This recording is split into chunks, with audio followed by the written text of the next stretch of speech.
Hello everyone, myself Vijendra Kumar Maravi, and my topic is based on social awareness theme gender inequality. So let's discuss about the what is gender inequality. Gender inequality refer to the health, education, economic and political inequalities between men and women. It could be in the form of lack of mobility, freedom of marriage, discriminatory divorce rights, citizenships, violence, access to education and professional obstacles. So first point is the causes of poverty. In India, of the total 30% people who are below poverty line, 70% are women. Women poverty in India is directly related to the absence of the economic opportunity and autonomy and their minimal participation in the decision-making process. The situation of women in economic front is no better and men still enjoy a larger share of the cake.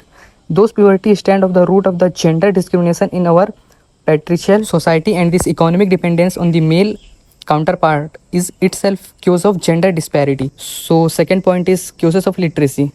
There are approximately 960 million illiterate adults, of whom two-thirds are women. Educational backwardness of the girls has been the resultant cause of the gender discrimination. At the state level, female illiterate rate varies from the 30% in Bihar to 88% in Kerala. In states like Arunachal Pradesh, Assam, Bihar, Jammu and Kashmir and Rajasthan, the female literacy rate is below 50%. Moreover, girls' participation in the education is still below 50%.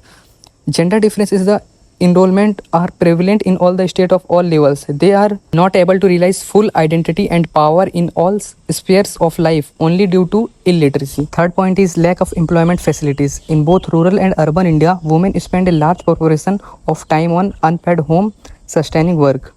Women are not able to respond in new opportunities and shift in new occupation because their mobility tends to be low due to intra-household allocation of responsibilities.